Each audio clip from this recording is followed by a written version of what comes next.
Dia 2 de outubro tem eleição e a cobertura é aqui.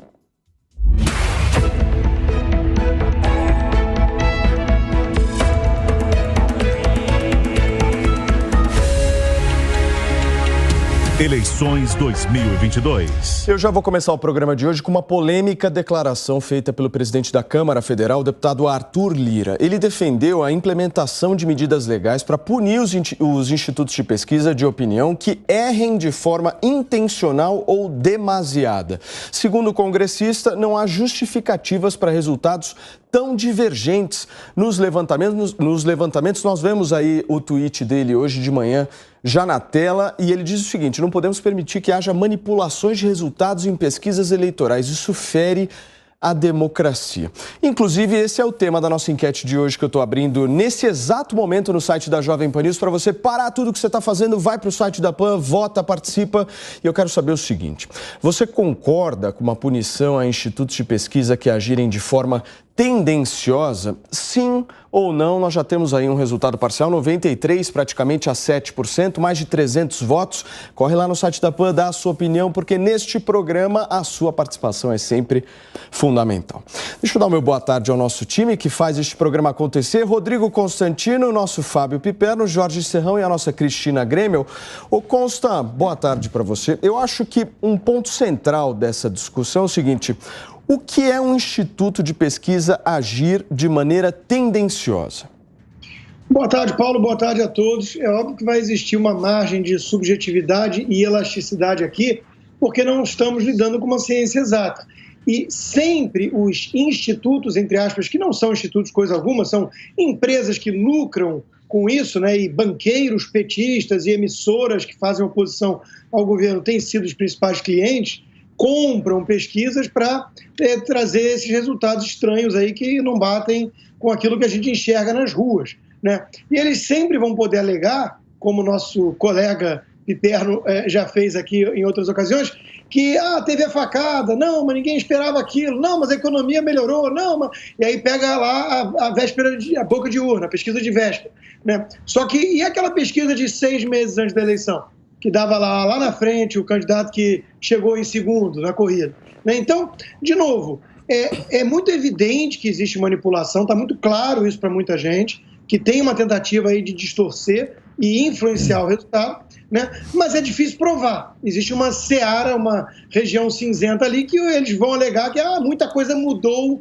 de quando fizemos a pesquisa para até o dia, ou teve o voto envergonhado e blá, blá, blá, blá, blá. Agora, a gente olha para trás e esses institutos não trazem nenhuma confiança e não é um erro aleatório, ele tem viés. Ele está sempre dando um jeito de inflar o candidato mais à esquerda. Isso é outro fato que incomoda. Então, de novo, se fosse um livre mercado, a gente ia falar, deixa que a credibilidade vai custar caro e eles vão acabar indo à bancarrota. Só que não é assim que funciona, porque são os banqueiros petistas com muito dinheiro, são as emissoras que têm concessão, mas que ainda têm muito dinheiro e que pagam essas pesquisas. Então não é um mercado em funcionamento, é um esquema político tentando distorcer uma eleição democrática. Eu não sou contrário a que investiguem mais a fundo isso e, eventualmente, se faça até uma CPI, já que teve CPI circente sobre Covid, que não deu em nada, essa CPI acho que seria mais séria. Piperno, boa tarde para você. Boa tarde. Como é que a gente avalia essa subjetividade que o Constantino traz sem incorrer numa possível censura? Olha, Paulo, primeiro que o Constantino falou, assim, um monte de bobagens, um monte de, enfim, de ficção, ok, isso também faz parte do jogo, porque também esse é o padrão constantínico de ser. Perfeito.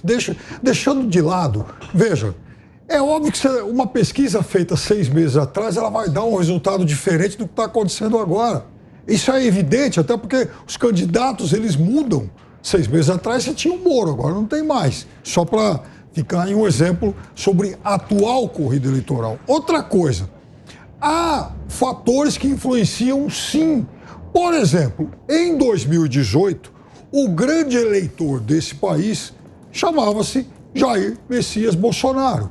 Então, o presidente Bolsonaro, que liderava lá uma onda de mudanças, e isso é fato, ele elegeu muita gente que tinha acabado de sair do anonimato político. Quer 2 exemplos? Zema em Minas.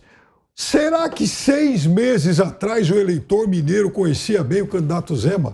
É óbvio que não, e já se tornou quase que um clássico das disputas eleitorais que aconteceu em Minas no último final de semana. Zema participando do debate, ele é um candidato do Partido Novo, que tinha candidatura a Moedo. No último debate, lá na TV Globo, de enorme audiência, falou: eu declaro apoio a Jair Bolsonaro. E aí, então, conseguiu herdar boa parte dessa onda bolsonarista, saindo do terceiro para o primeiro lugar e depois ganhando a eleição no segundo turno. Quer outro exemplo? Aqui em São Paulo, Márcio França estava lá embaixo.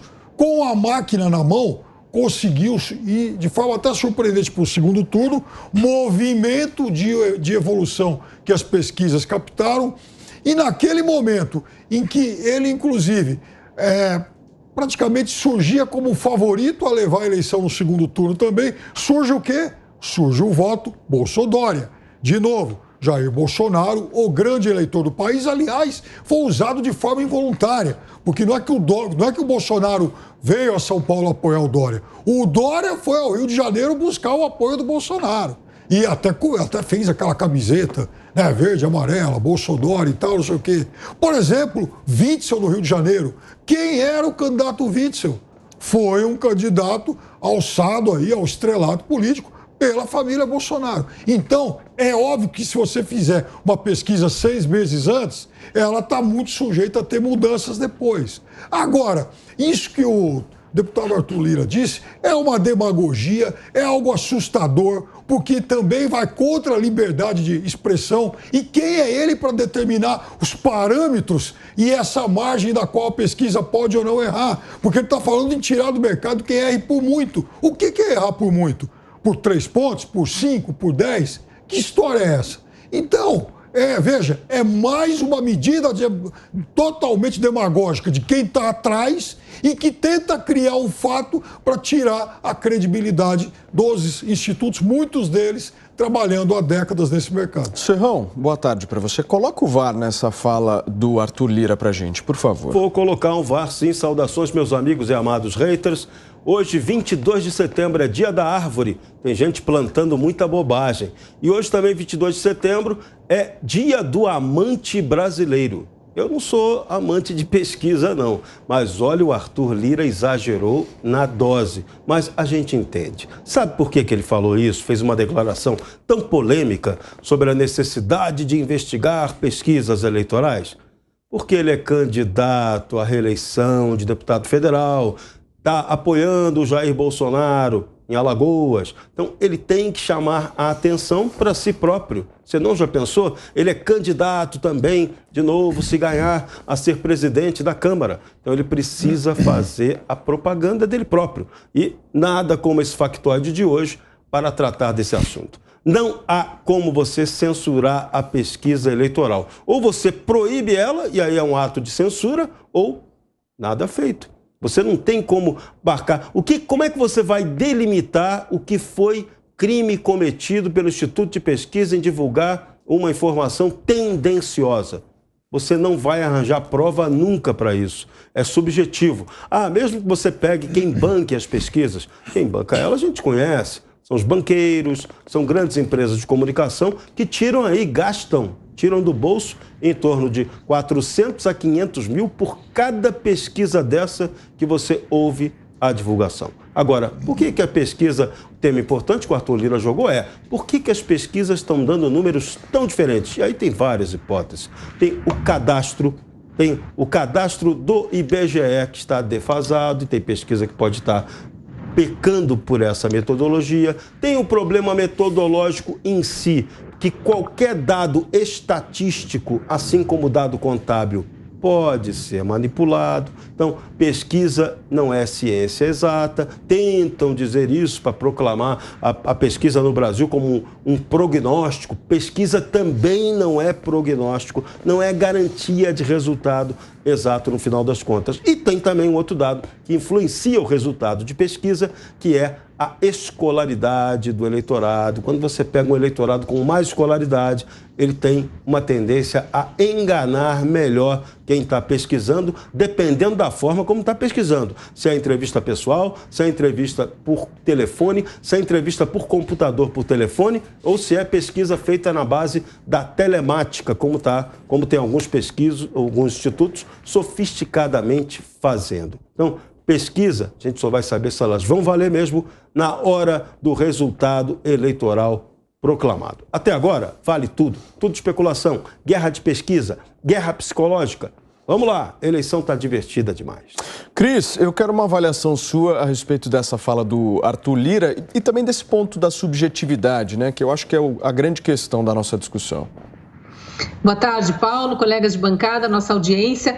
Na verdade, tem muita subjetividade, não necessariamente nessas pesquisas eleitorais, mas em outras que influenciam também o voto do eleitor, ou podem vir a influenciar. Depende da forma como se pergunta e, obviamente, da forma como o entrevistador se porta. A gente está cansado de ver vídeos na internet de entrevistadores aí os institutos alegam depois, foi mal selecionado, foi demitido, foi desconsiderada aquela pesquisa, mas de pessoas que foram abordadas por pesquisadores e na hora que responderam que iriam votar em Jair Bolsonaro, não, tem um erro aqui, essa pesquisa não vale, o pesquisador cai fora e não continua a pesquisa. Ou erros metodológicos mesmo ali que vão induzindo a pessoa a responder algo que não é necessariamente o que ela avalia do governo ou da situação do país, enfim. Então, a gente vê isso na imprensa, a gente vê isso nas mídias sociais, aos montes por aí, e isso vai gerando uma certa desconfiança, mas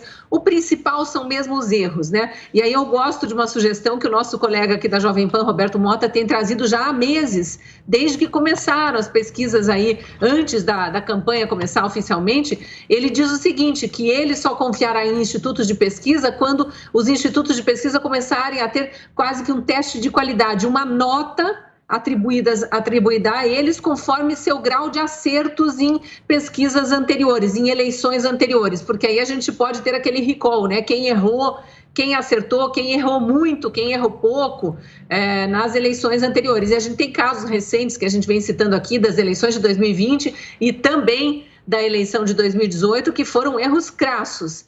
E mais recentemente as declarações que eu também tenho repetido aqui, ou de políticos, como é o candidato agora pelo PT aqui ao governo do Paraná, Roberto Requião, que disse numa entrevista recente com todas as letras que pesquisa a gente compra.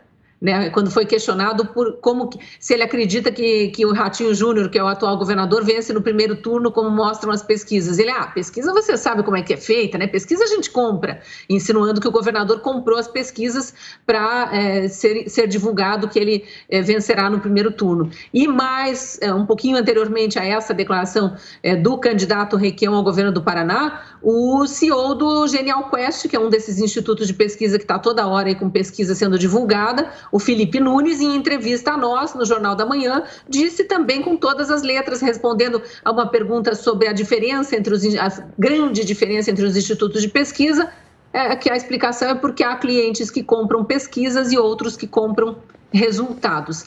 Eu ainda quero viver para ver, Paulo, uma CPI dos institutos de pesquisa. Isso eu acho que seria bem revelador.